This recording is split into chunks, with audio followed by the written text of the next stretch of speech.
Bonjour à tous. Je vois que vous êtes chaque jour plus nombreux abonnés à cette chaîne. Merci beaucoup, ça fait vraiment plaisir. Alors aujourd'hui, vidéo un peu spéciale, je vais vous parler d'un livre que je viens de lire, celui-ci, voilà, du professeur Christian Perron, chez Albin Michel. Y a-t-il une erreur qu'ils n'ont pas commise? Sous-titre Covid-19, l'union sacrée de l'incompétence et de l'arrogance. 16,90 €, un peu plus de 200 pages. Je vais vous citer des phrases issues de ce livre, mais peut-être même pas 1% du livre, donc ça ne doit pas du tout vous empêcher de l'acheter. Il y a plein de choses que je ne vous dirai pas, mais qui sont très intéressantes. Moi, je me suis focalisé sur ce qui me semble le plus percutant et le plus intéressant politiquement dans ce livre. Alors pourquoi j'ai choisi de l'acheter, de le lire et de vous en parler?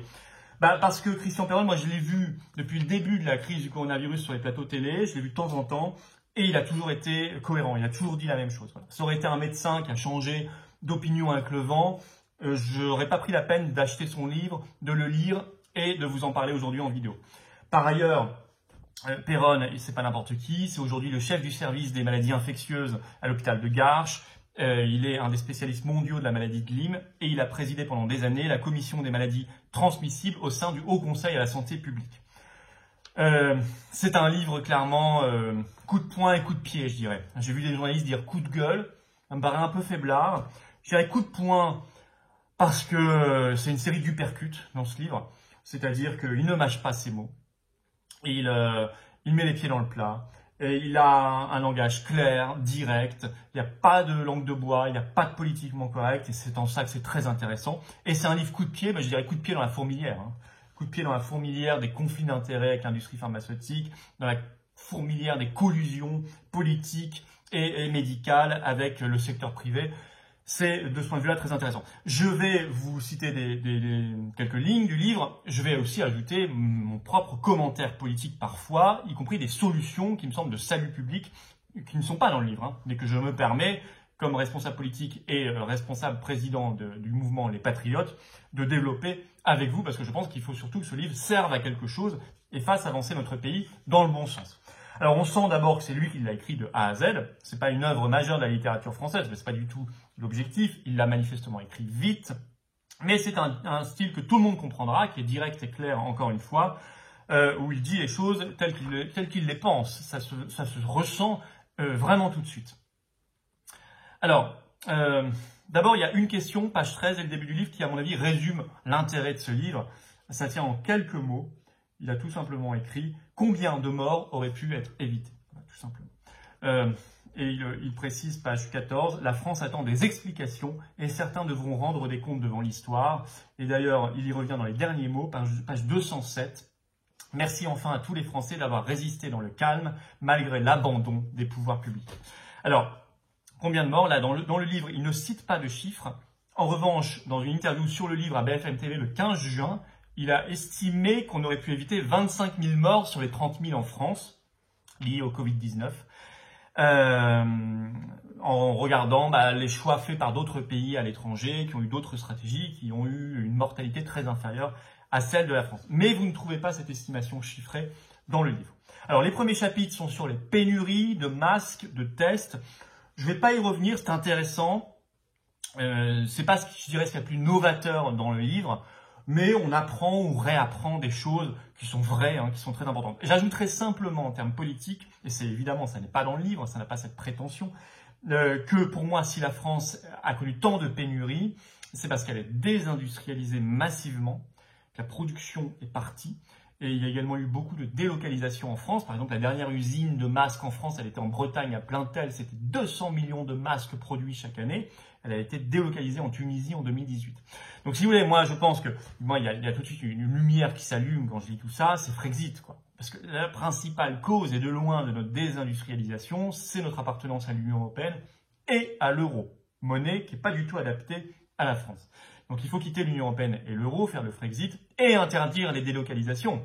Ça fait partie pour moi d'un programme de salut public, d'une véritable révolution politique. Et qu'on ne me dise pas que ça n'est pas faisable, c'est parfaitement faisable si on fait du patriotisme économique. Ça s'appelle de la volonté politique, à condition évidemment d'en avoir les moyens, c'est-à-dire d'être un pays souverain, en dehors de l'Union européenne et de l'euro. Le chapitre 5, j'en dis juste un mot, c'est sur le confinement. C'est intéressant parce qu'il explique que le confinement en tout cas le confinement généralisé pour tout le monde, n'aurait dû être qu'un plan B, hein, pour reprendre ces mots. Il écrit, page 82, « Ce qui m'a le plus choqué concernant le confinement, c'est qu'on aurait pu éviter qu'il soit généralisé, si on avait eu des masques, et qu'on avait en parallèle dépisté en masse. Dans les pays où on a testé en quantité, mais jamais confiné, sauf les malades, les porteurs sans symptômes du virus et les personnes fragiles, il y a eu très peu de victimes. » Et il ajoute, « Si Emmanuel Macron avait regardé ce qui se passait au-delà de nos frontières, il aurait vu que le confinement n'était que le plan B. Aucune mission officielle n'a cherché à comprendre ce que faisaient les Allemands ou les Coréens pour s'en inspirer. Une faute politique extrêmement grave. Le confinement n'était pas forcément la seule trajectoire à prendre. » Voilà, c'est dans le livre. Je trouve que c'est intéressant et clair. Le chapitre 3 est sur le conseil scientifique. Vous savez, il est créé le 11 mars pour éclairer le gouvernement et le président de la République sur cette crise. Je le trouve très intéressant, avec quand même, bon, il rappelle des citations édifiantes de certains membres éminents de ce conseil scientifique qui sont donc complètement plantés.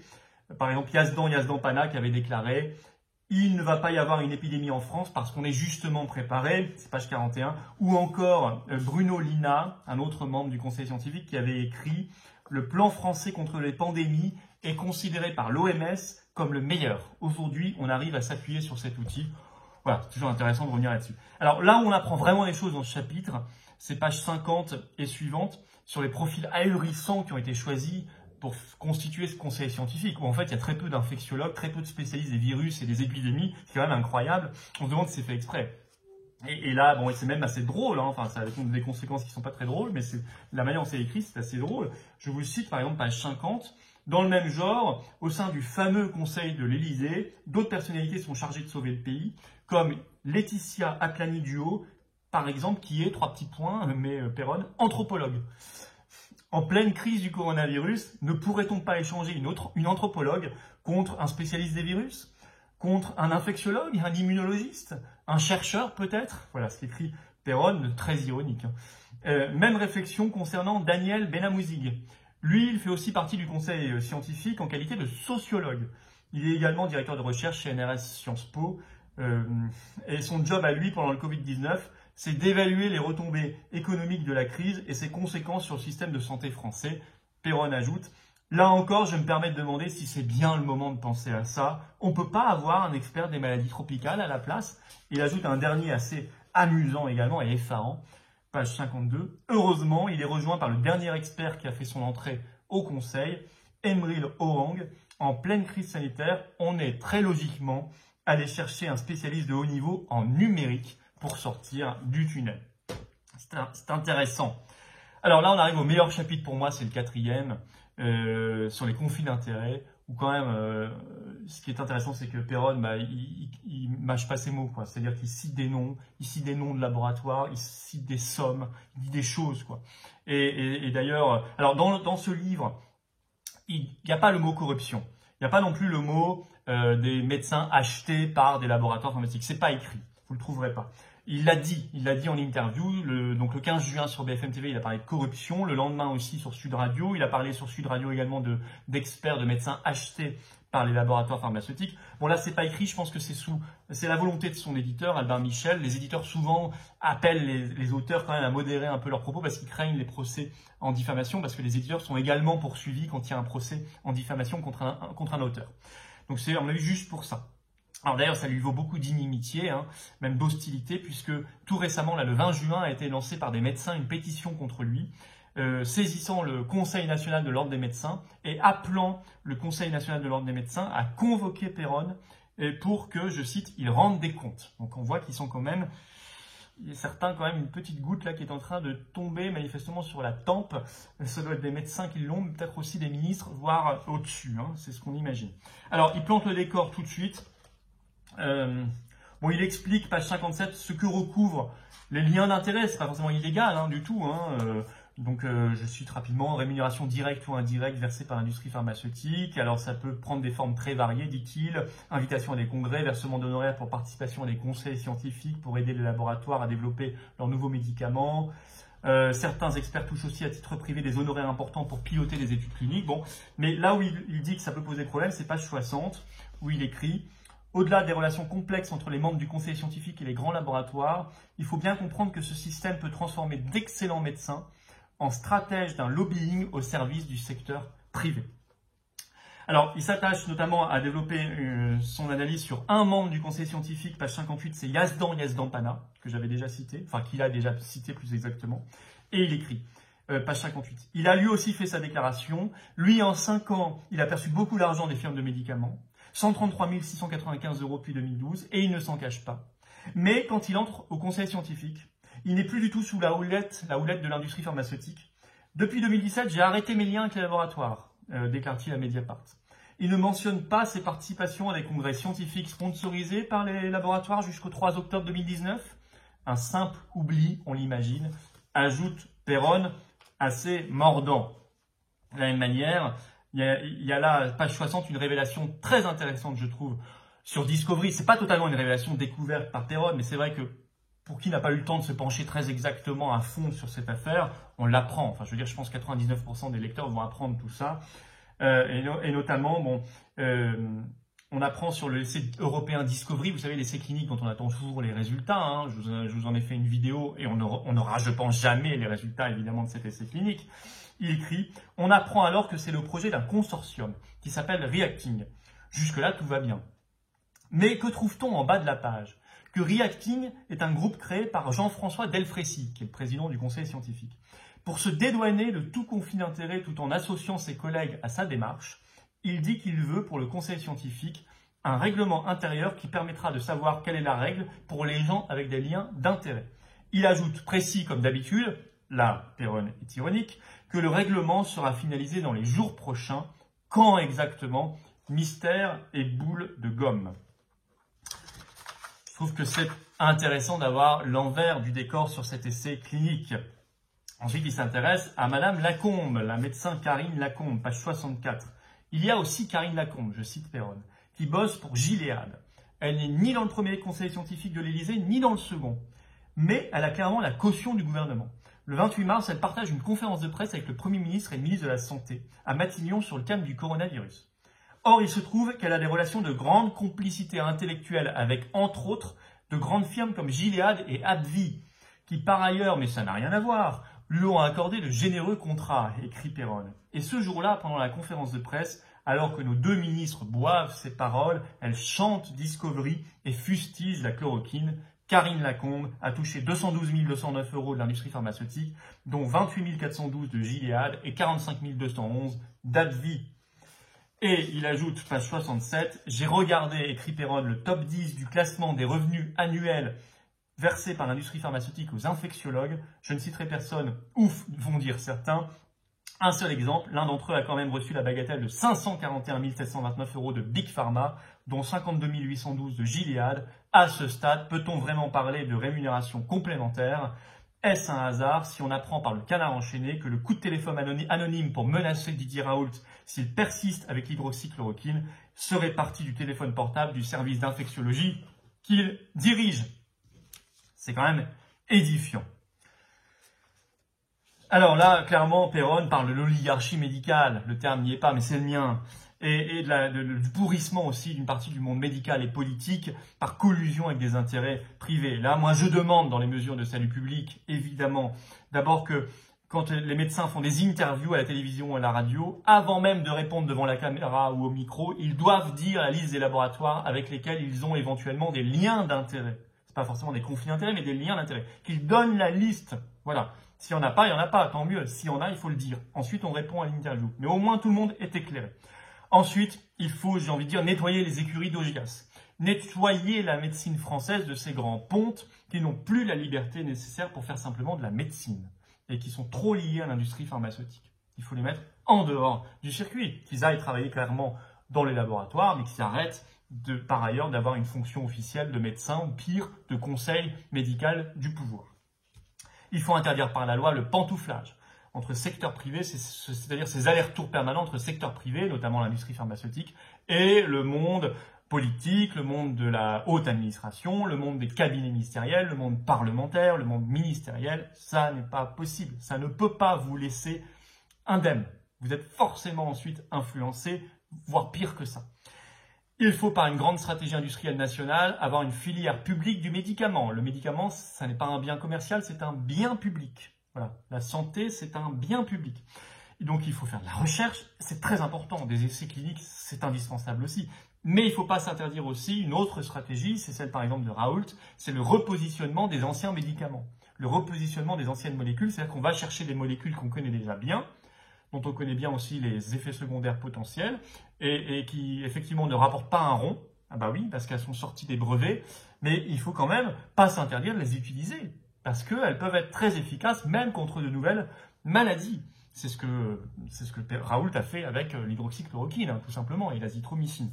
Alors là, effectivement, ce n'est pas une logique de rentabilité. Elle coûte 2 francs 6 sous, mais si on a une logique de filière publique, de service public, alors on retrouvera cet esprit, le vrai esprit de recherche au service de l'intérêt général. Il faut par la loi que les conflits d'intérêts condamnés définitivement par la justice concernant les politiques soient sanctionnés par l'inéligibilité à vie. C'est-à-dire que vous pouvez plus être élu de toute votre vie si vous avez été condamné définitivement pour un conflit d'intérêts, parce que c'est quand même très grave quand vous avez une responsabilité d'élu. Alors, dans le 6e chapitre, c'est sur la chloroquine. Il illustre ses propos, hein, évidemment. Il y a des pages édifiantes, je ne vais pas vous les citer, vous irez voir, notamment sur le refus de Karine Lacombe d'accepter l'hydroxychloroquine et même les mots extrêmement durs qu'elle a eu contre Raoult, l'IHU de Marseille et ce traitement. Il y a des pages assez édifiantes. Je vous cite simplement dans ce chapitre un petit mot quand même sur les EHPAD, parce que ça a touché évidemment Péronne également. Le pire, dit-il, écrit-il, page 97, est dans les maisons de retraite appelées EHPAD. Les directeurs des établissements de ma région m'envoient des messages de détresse tous les jours pendant la crise en appelant au secours. Ils n'ont presque pas de masque, aussi bien pour le personnel que pour les soignants. Ils n'ont pas un seul comprimé d'hydroxychloroquine. Ils pleurent en comptant les morts. Ils n'ont pas de test diagnostic non plus pour dépister les porteurs du virus et essayer de les isoler dans une autre partie du bâtiment. Ils me semblent totalement abandonnés. Il développe un peu cette affaire. Un autre chapitre qui m'a semblé très intéressant, c'est le 10e sur la situation de l'hôpital, plus exactement sur la destruction de l'hôpital. Et là, il parle de l'intérieur, parce que lui-même, il est chef de service dans un hôpital public, donc il connaît très bien tout ça. Alors, il y a, si vous voulez, une mise en bouche, c'est pas très appétissant, hein, page 145 et page 157, voilà, où il dit, tout de suite, dès les premières lignes de ce chapitre, mais il y a pire. Depuis plus de 20 ans, tous les gouvernements dézinguent l'hôpital public par des coupes sombres, drastiques et un déficit organisé. C'est vraiment précis, il dit les choses. Et page 157, travaillant comme chef de service depuis 1994 à l'hôpital universitaire Raymond Poincaré de Garches, fleuron de l'hôpital français, j'ai vécu avec stupéfaction et dégoût le démantèlement organisé de ce qui marche. Alors, il montre par des pages 146 et suivantes comment la rentabilité a pris le dessus en matière de santé. Ça, c'est un des premiers problèmes qu'il pointe du doigt, qui nous paraît absolument évident. Si vous voulez, il dit, par exemple, il écrit « En tant que chef de pôle, on m'a demandé de suivre une formation de management réalisée par des profs d'HEC, la célèbre école de commerce. J'ai participé à plusieurs sessions avec une vingtaine de chefs de service. Les profs avaient pour mission de reformater nos cerveaux malades de médecins. Ce n'était pas dit comme ça, mais c'était clairement ça. Il fallait oublier l'art de soigner ou la compassion, vieille baliverne, mais apprendre la conquête de parts de marché face aux cliniques privées. » Il écrit, pour le dire rapidement, on avait ordre de gérer l'hospitalisation de nos malades comme la production de pots de yaourt dans un marché concurrentiel. C'est très intéressant. Il y a quand même une piste concrète. Il faut abroger en urgence la loi HPST, une loi scélérate, dit-il, et abolir la fameuse T2A, c'est-à-dire la tarification à l'activité, qui est très décriée, qui a transformé l'hôpital public en hôpital entreprise, tenu de sacrifier les soins non rentables pour générer des bénéfices. La T2A est une honte d'État. Depuis cette loi, les médecins n'ont plus leur mot à dire dans la gestion de l'hôpital et ils sont tenus d'obéir sous peine de sanctions à des directeurs hospitaliers. D'ailleurs, il revient sur cette perte de liberté organisée du médecin. Il écrit page 159, « Autre démolition voulue par l'exécutif, l'éthique des médecins ».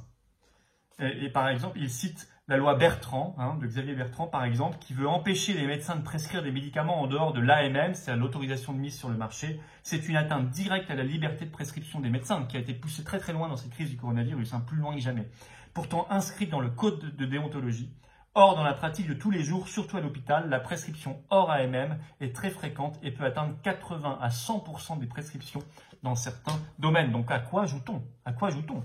Là, c'est quelqu'un, un spécialiste, évidemment, qui parle. J'ajoute évidemment, ce qu'il ne fait pas ici, c'est pas son rôle, mais que la destruction de l'hôpital, la destruction de la liberté et de l'éthique des médecins également libéraux, qui la conservent quand même, hein, mais en devant résister, ce qui n'est pas normal, il la conserve presque en clandestinité. La destruction par la mise, si vous voulez, sur un piédestal de la rentabilité, c'est un effet direct aussi de notre appartenance à l'Union européenne. Hein, direct. Hein. Je vous rappelle que depuis 2011, à 63 reprises, la Commission européenne a demandé à la France de baisser ses dépenses de santé, donc de les faire entrer dans une logique de profitabilité et de rentabilité.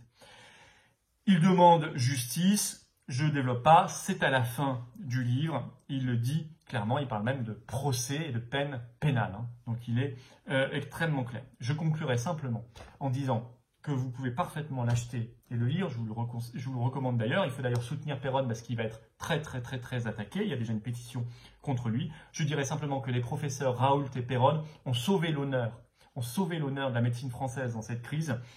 Et ils ont sauvé l'honneur à la télévision des milliers et des milliers de personnels soignants français, aides-soignants, infirmiers, brancardiers ou bien médecins, qui eux n'ont pas été à la télévision, n'ont pas pu se défendre, mais qui eux ont été héroïques et qui sont l'honneur et la gloire de la médecine française et qui ont été si mal représentés par d'autres pontes, d'autres médecins à la télévision ou auprès du gouvernement et du président de la République française. Je vous demande par ailleurs également d'adhérer dès maintenant aux Patriotes, la formation politique que je préside. Si vous voulez voir appliquer ce programme de salut public le plus vite possible, il faut qu'on se renforce. Il faut qu'on se renforce. Nous, on est comme Péronne et Raoult, on n'a pas un rond, on n'a que vous, les adhérents, les donateurs. On est libre comme eux, on ne mâche pas nos mots comme eux.